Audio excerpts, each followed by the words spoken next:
para ello, Daniel, para este editorial hemos invitado, has combinado vos esta entrevista, me parece muy atinada, a quien nos representó y nos sigue representando en esa comisión de expertos que ha culminado una parte, ¿no? Lo que se llama el análisis. Me refiero al joven economista Gabriel Regalado. ¿Cómo estás, Gabriel? Buenas mañanas. Bueno, buen día, Néstor, buen día para Daniel y para toda la audiencia. ¿Cuánto Buen día, Gabriel. ¿Cuánto para conversar con él, no? Sí, hay mucho. Además, digo, para que, como tú bien decías, conversar un poco con Gabriel para que nos ilustre a todos con su participación, su conocimiento y su capacidad para representarnos bien a los jubilados y pensionistas allí en esa comisión, para que un poco nos dé sus opiniones de cómo ha sido esta etapa, en la cual, como todos sabemos y la prensa ha informado en general, que la votación final fue de 10 votos por la afirmativa y 5 por la negativa. Entre ellos estuvo el voto de ONASPU y el del PIT-CNT y bueno, de las organizaciones sociales éramos las que participábamos, y al mismo tiempo ONASPU ha hecho llegar a todas las asociaciones, a los medios de prensa, etcétera, lo que es un documento, una declaración pública en la cual se funda el voto por el cual ONASPU, se ha expresado de esta manera y no obstante ello reafirma el compromiso de seguir en las etapas venideras de este proceso de la reforma de la seguridad social. Pero que hable el compañero Gabriel, para que seguramente tiene muchas cosas muy interesantes que decir. Como se diría en la escuela, Daniel, Gabriel, claros y oscuros de esta primera etapa de la comisión de expertos. Bueno, comentar un poco para poner en marco la situación, lo que bien decía Daniel, digamos, está terminando la primera etapa que la ley de urgente consideración, que es la ley que creó la comisión y le asignó las funciones, le asignó básicamente 2 funciones: realizar un diagnóstico del sistema en los primeros 90 días. Ese fue el trabajo que comenzó a principios de noviembre y que requirió una prórroga. Sí, recuerden que la primera fecha para tener esto pronto esta primera etapa pronto era a principios de febrero. Se aprobó una prórroga porque francamente el tiempo era insuficiente hasta el 20 de marzo y bueno, finalmente el viernes pasado se terminó votando un documento de diagnóstico elaborado en buena medida por la presidencia de la comisión, pero después con aportes de los 15 integrantes. Y como decía Daniel, bueno, al momento de expresar las posiciones con respecto al diagnóstico, hubieron 10 votos a favor del documento y 5 votos contrarios al documento de diagnóstico. Con esto se cierra la primera etapa. Ahora, bueno, lo que queda es el presidente de la comisión, lo presenta a la prosecretaría de la presidencia, a la presidencia de la Asamblea General, se le presenta el documento, digamos, aprobado, y eso da inicio a la segunda etapa, que a priori deberían ser otros 90 días. No descarto que pueda haber una prórroga también, porque es una etapa quizás hasta más ardua, que implica, bueno, traducir un poco, por decirlo así, este diagnóstico en propuestas, ¿sí? En propuestas concretas. Por eso nosotros un poco, cuando se discutió el diagnóstico, habíamos manifestado que esta era una etapa en donde, si bien nos estaban discutiendo las propuestas concretas en específico, ¿sí? Mucha gente indudablemente está muy atenta a la situación y nos consultaba si había novedades con respecto a qué va a pasar con la edad de retiro, con las tasas de reemplazo, con otras características del sistema, y verdaderamente no han estado todavía sobre la mesa, pero sí el diagnóstico entendemos nosotros que es lo que da una pauta, ¿sí?, de cómo orientar las propuestas. Y ahí un poco, digamos, con esa visión, ¿sí?, es que nosotros valoramos las mejoras que ha tenido el documento diagnóstico. Esta discusión arrancó hace tiempo y ha trascendido en la prensa que han habido distintos borradores, digamos, en donde se ha ido enriqueciendo el documento, pero de todas formas a pesar de las mejoras, entendemos que el producto final no refleja la visión de ONASPO con respecto a la seguridad social, y por eso no se acompañó el producto final de este diagnóstico, lo cual no quiere decir, como decía Daniel, que en la próxima etapa, que va a ser de discusión de las propuestas, ONASPO por supuesto siga participando y siga proponiendo propuestas concretas o dando su visión sobre las propuestas. Y seguiremos aportando desde ese lado, más allá de que en este caso hayan habido diferencias que no nos permitieron, digamos, acompañar el documento, ¿no?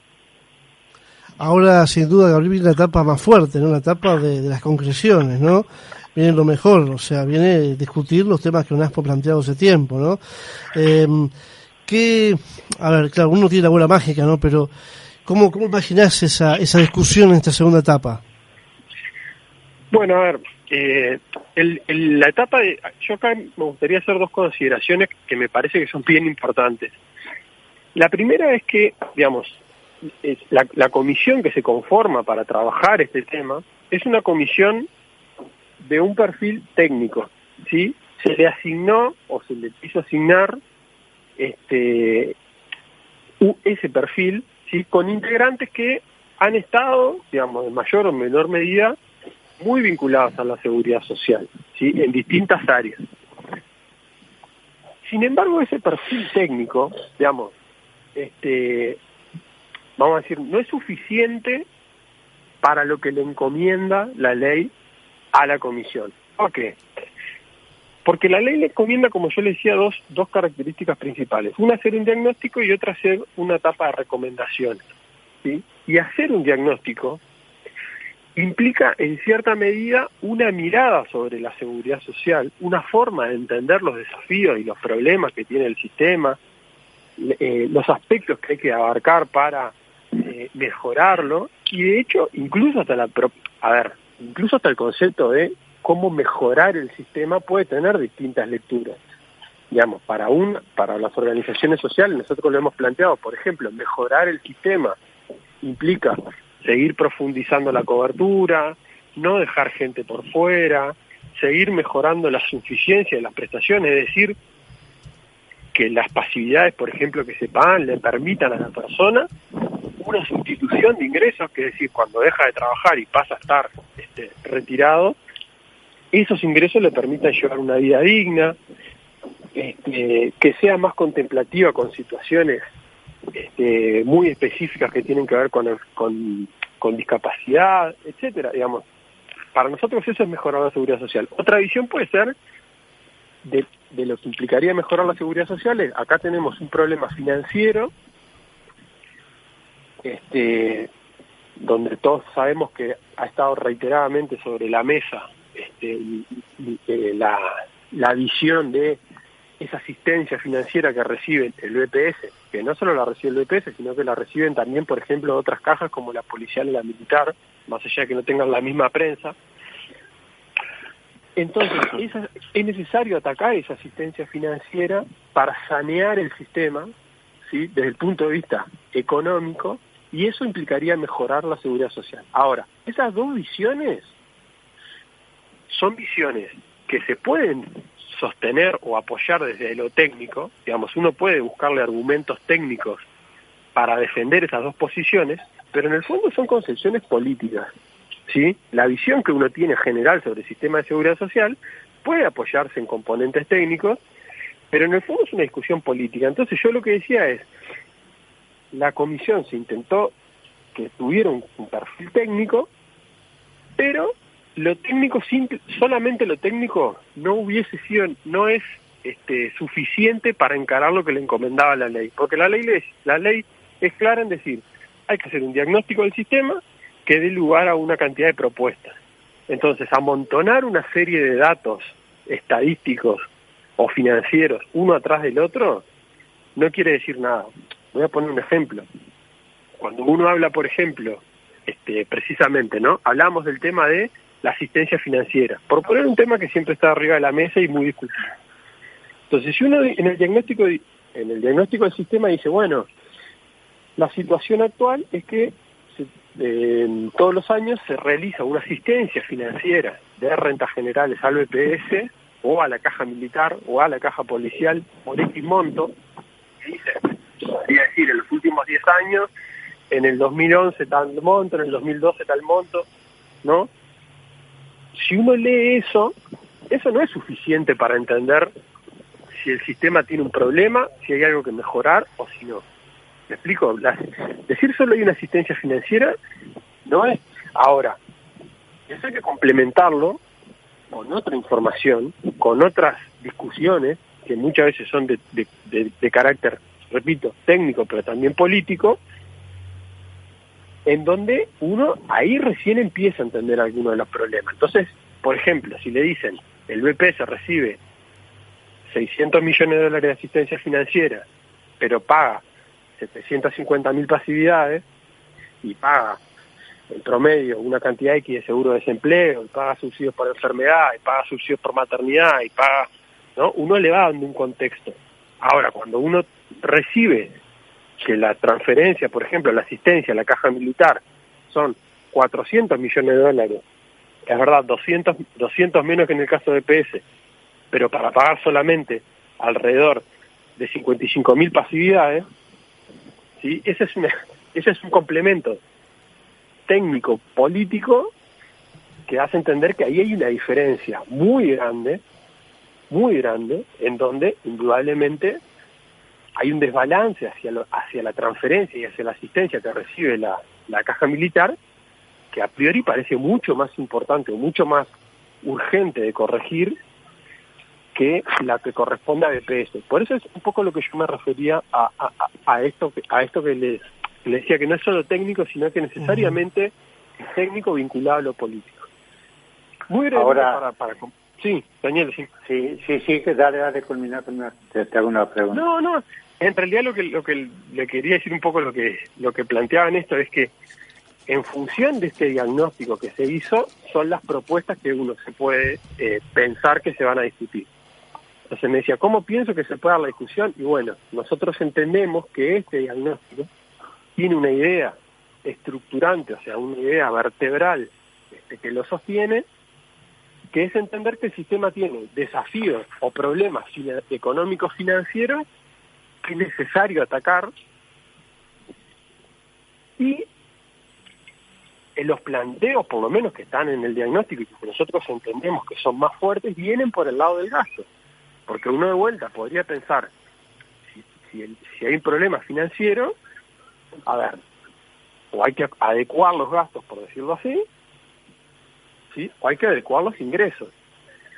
Y no se puso, no hay, uno en el documento que va a estar público en esta semana, va a estar público para toda la población, no lee el mismo énfasis o no interpreta el mismo énfasis en pensar cómo reforzar los ingresos para las prestaciones que estamos dando, sino más bien concentrarnos en decir, bueno, quizás el gasto es demasiado y tenemos que ver cómo lo adecuamos. ¿Me explico? Entonces un poco yo creo que si me tuviera que pensar cómo va a venir la discusión y por cómo salió el diagnóstico, y bueno, yo lamentablemente pienso que se va a hacer un desgaste, un esfuerzo mucho más grande por tratar de adecuar los gastos, para decirlo en términos muy generales, que por el lado de buscar alternativas de financiamiento para el sistema que le permitan mantener ciertas políticas que nosotros entendemos que son indispensables, como la flexibilización de las jubilaciones que se dio a partir del 2008, por poner un ejemplo nomás. También nosotros acá tenemos, me parece que hay en eso que tú señalabas, Gabriel, hay una diferencia grande, ¿no? Porque en otras oportunidades que también se han formado, no como ahora, con las características actuales, sino con otras características, pero ha habido un diálogo social. En el caso del 2008 fue mucho más abarcativo y participativo, pero quienes concurríamos a esas instancias íbamos en representación de tal organización, de tal partido político, de tal instancia, ¿no? Y lo que allí, además de lo técnico, lo que allí se planteaba era siempre cuál era la posición. En este caso, de alguna manera estamos como representados de distintas maneras, porque por un lado hay quienes dicen, no, nosotros somos técnicos. Lo decían los otros días uno de los integrantes de la comisión en la prensa. Y decía, yo no garantizo que a quien yo represento vaya a mantener esa posición que yo técnicamente tengo.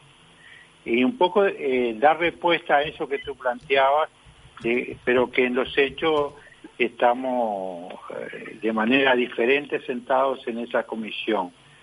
Por otra parte, yo creo que hay un tema que tiene que ver con la distribución de la riqueza, ¿no?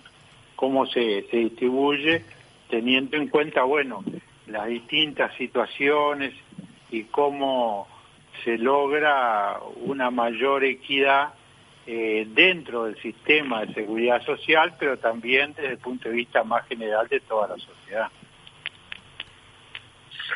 Sí, indudablemente, a ver, un poco haciendo algunas referencias a lo que señalaba Daniel. Yo no participé del diálogo que se dio en el 2008, que fue el que 2007-2008, que fue un poco el que dio lugar a la reforma esta que conocemos como ley de flexibilizaciones, que bajó la edad mínima de años para el retiro y otorgó algunos beneficios para las mujeres también, como el reconocimiento de un año por hijo.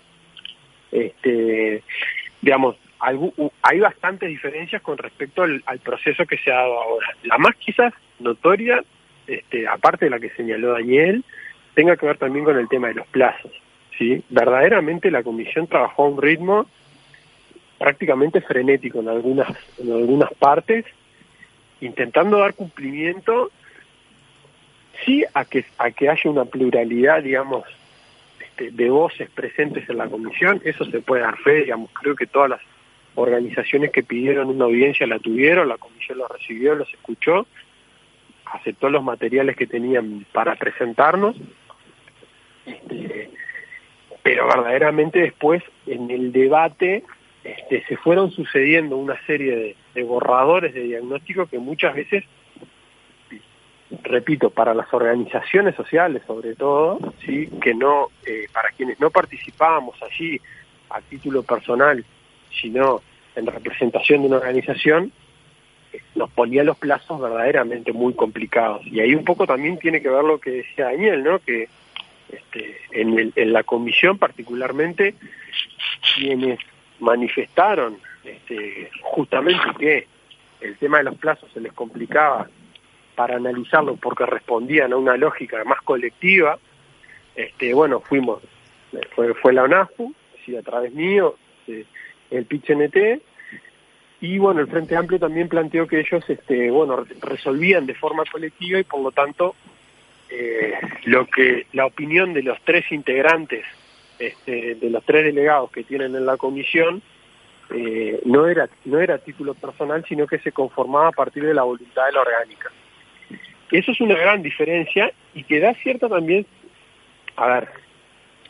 respaldo para lo que va a ser la segunda etapa, porque el documento de propuestas que se vaya a elevar, ustedes saben que se entrega a la Presidencia de la República y la Presidencia de la República debe transformarlo en un proyecto de ley que se envía al Parlamento y bueno, en el Parlamento la discusión con los partidos representantes tanto de la oposición sí como del oficialismo, es una discusión política en donde, claro, no necesariamente los partidos se pueden alinear con lo que dijeron los técnicos que los partidos designaron, y eso es novedoso, si se quiere, y podría ser incluso hasta problemático, porque la comisión, entiendo perfectamente que el papel del legislador es justamente legislar, ellos fueron elegidos democráticamente para representar, ¿no?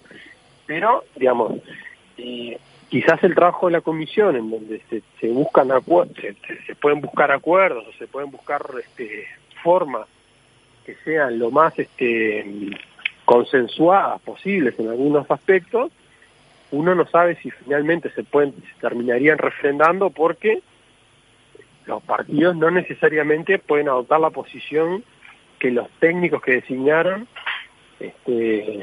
plantearon en la comisión, lo cual es algo bastante novedoso, por decirlo así.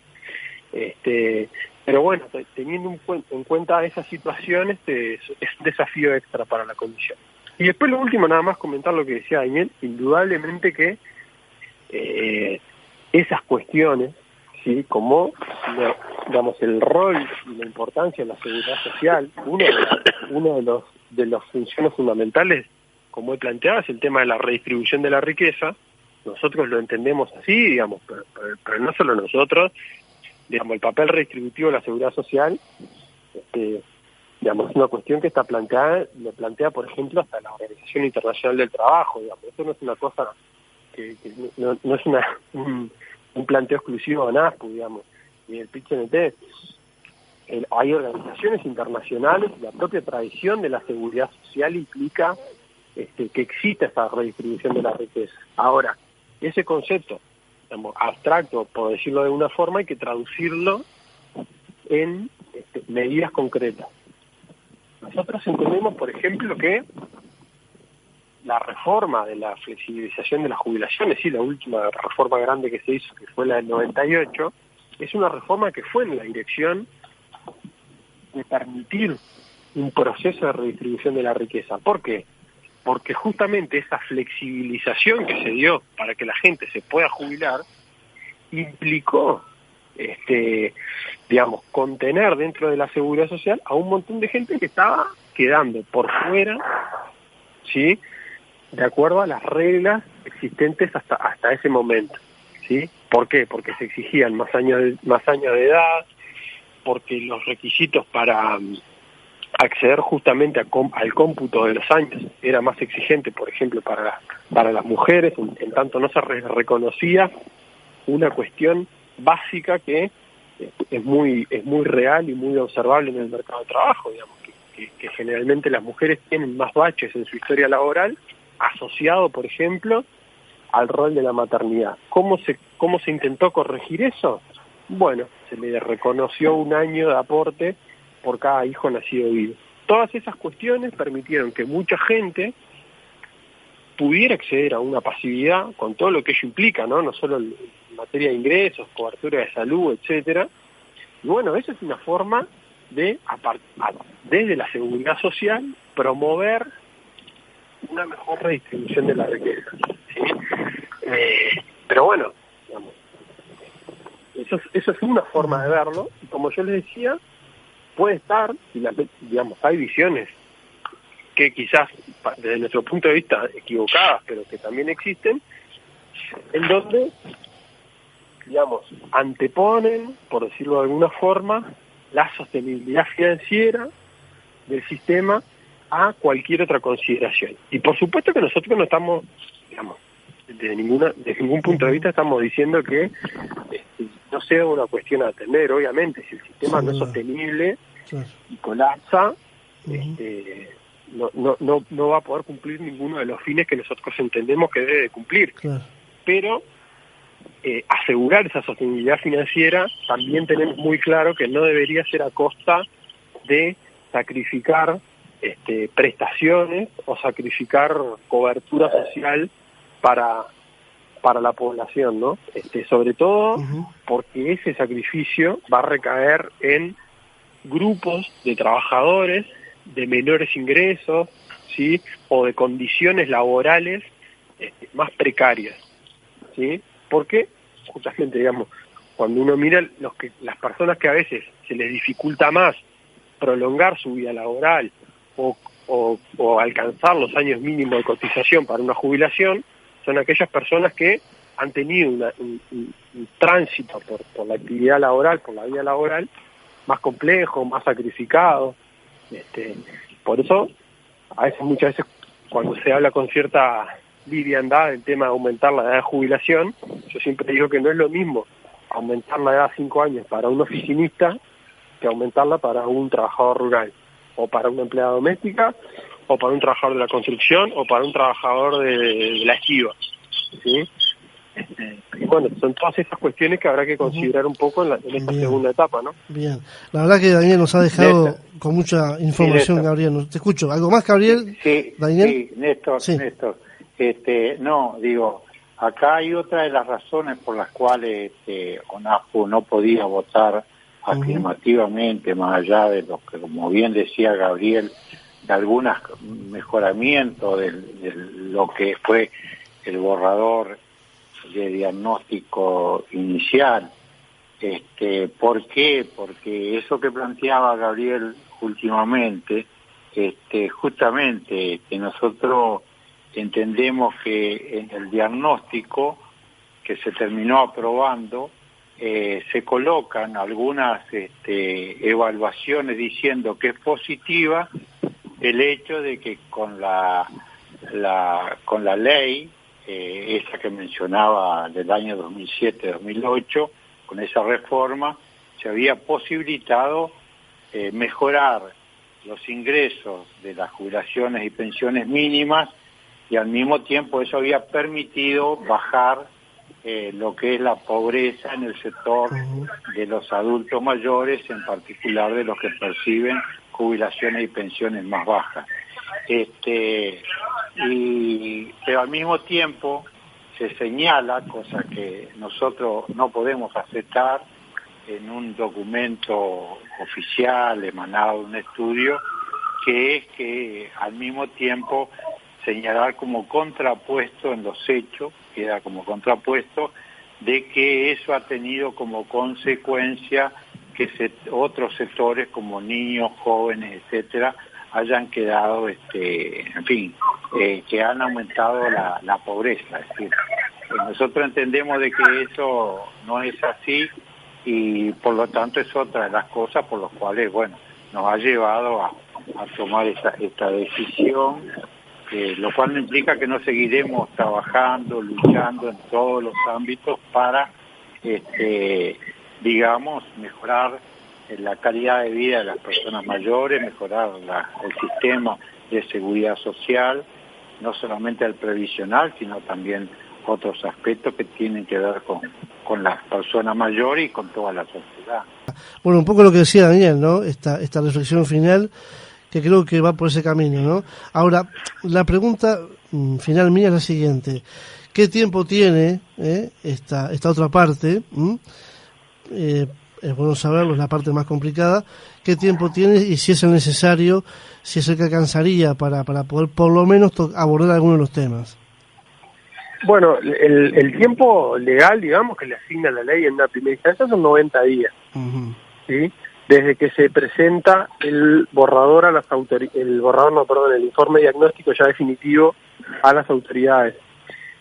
Teniendo en cuenta que eso va a ser esta semana, probablemente estamos hablando de 3 meses más de trabajo, así que por allá por fines de junio. Si si tuviera que arriesgarte, diría que no creo que sea, suficiente si se quiere efectivamente abarcar todo el sistema, ¿no? Digamos, se ha insistido, y yo creo que en parte en el diagnóstico, en parte se ha contemplado el hecho de que la reforma sea integral, ¿sí? Es decir, que no sea solamente una reforma del sistema de PS, sino que toque también las cajas paraestatales, caja bancaria, notarial, de profesionales, la caja militar y la caja policial. Entonces, pensar en que tenemos esas 3 cajas paraestatales, 2 servicios de retiro policial y militar, BPS, y el régimen de AFAP, que no hablamos, pero verdaderamente es todo un tema también. Digo, nosotros, muy de forma muy de resumen, ¿no? Nosotros estamos filosóficamente en contra, digamos, de la existencia de un pilar de ahorro individual y gestionado o puesto en manos de administradoras privadas, ¿sí? Digamos, esto es una posición histórica de ONASPO, general, lo hemos dicho y lo hemos sostenido en reiteradas oportunidades, en tanto esas empresas, digamos, introducen, por decirlo así, como es natural a una empresa, ¿no? Una finalidad de lucro que nosotros entendemos debe ser ajena a un sistema de seguridad social. Pero bueno, eso existe, y si bien nosotros, repito, no acompañamos esa lógica, bueno, habrá que ver qué propuestas de modificación también se proponen para un sector en donde necesita de mucha regulación, de mucho control estatal, y eso, bueno, quedó de manifiesto si uno mira, por ejemplo, a lo largo de los años, el volumen de comisiones que han cobrado estas empresas administradoras de fondos, donde verdaderamente han hecho un negocio descomunal a partir de la seguridad social. Pero bueno, digamos, todo ese mundo, pensar en reformarlo en 90 días, en hacer una serie de propuestas en 90 días, en una comisión integrada por 15 personas, verdaderamente me parece un plazo muy muy escaso, con lo cual yo no descarto que, llegado el caso, se pida una prórroga. Claro.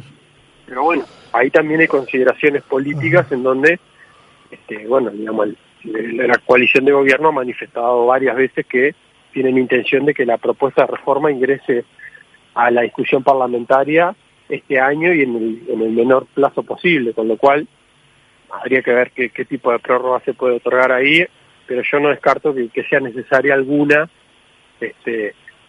a los 90 días que están propuestos en la ley.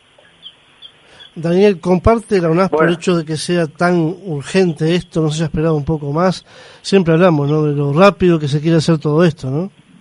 Sí, la posición de UNASPO también sobre este sentido. Nosotros decimos que era necesaria una reforma, pero junto con eso decíamos cómo era que había que hacer el proceso de debate, de consideración, de evaluación, para poder, con los tiempos suficientes, ir previendo, por un lado, las cosas que hay que seguir mejorando, y por el otro lado, los cambios que se van produciendo en el mundo del trabajo, que hay que regular mucho, porque esto de la pandemia, el trabajo a distancia, la robotización de la producción y del trabajo, como bien decía Gabriel, todo eso no es lo mismo trabajar en un lugar en una oficina que trabajar arriba de un andamio. Digo, son cosas muy diversas que hay que todas arreglarlas, hay que todas establecerlas en su debido lugar, y bueno, todo eso lleva su tiempo y tiene que ser sobre la base de la negociación colectiva, porque siempre decimos, Néstor, que nos traen ejemplos de otros países y estamos comparando cosas distintas, ¿verdad? Claro. En otros países se negocia la incorporación de cada robot en una empresa que entra en la producción, cada cambio en la tecnología, todo eso se negocia, lo que vendría a ser acá los consejos de salario o situación similar. Por lo tanto, tenemos mucho trabajo por delante. Seguramente lo vamos a volver a molestar a Gabriel para hablar un poco más de lo que significa el pilar de ahorro, incluso lo que está pasando en algunos países que nos ponían como ejemplo el caso de Chile, donde ahora los jubilados y los pensionistas y los trabajadores están planteando volver a tener un pilar solidario, lo cual, mirado desde acá, parece cosa de loco, ¿no? Hicieron todo un camino en el sentido de la privatización total de la seguridad social y ahora tienen que estar solicitando que venga un pilar de ahorro que no tienen y que lo entienden que es la única forma de enfrentar los problemas que tienen los jubilados y los pensionistas. En fin, es un tema apasionante. Creo que vamos a seguir trabajando, informando y hablando de eso durante mucho tiempo, porque los trabajadores en actividad próximos a jubilarse, los jubilados y los pensionistas, es decir, los trabajadores del ayer, la población en general, la sociedad en su conjunto, el sistema en que está organizado, tiene que prestarle mayor atención a este tema porque es fundamental. Gabriel, ha sido un gustazo tenerte estos minutos con nosotros. Bueno, ya lo dijo Daniel, ¿no? Te comprometió a estar en contacto en algún momento una vez más para seguir ahondando este tema, como decía Daniel, ¿no?, tan interesante, tan complicado también, ¿no?, que es la seguridad social, y saber, por ejemplo, hoy en día la gente de los cincuentones, cómo les pega esto, a qué edad va a abarcar esta reforma, ¿no? Cómo golpea a los ya jubilados y a los futuros que se van a jubilar. Pero eso va a ser sin duda más adelante. Gabriel, te agradecemos muchísimo. Bueno, un gusto y como siempre a las órdenes. Un saludo para todos. Muchas gracias, Gabriel, muchas gracias por todo tu aporte. No sabés la inmensa valoración que hacen todos los compañeros de tu trabajo, tu dedicación, tu actitud frente a estar permanentemente trabajando con un equipo. En fin, eso nos ha ayudado mucho y te agradecemos públicamente por todo lo que has realizado por los jubilados y los pensionistas.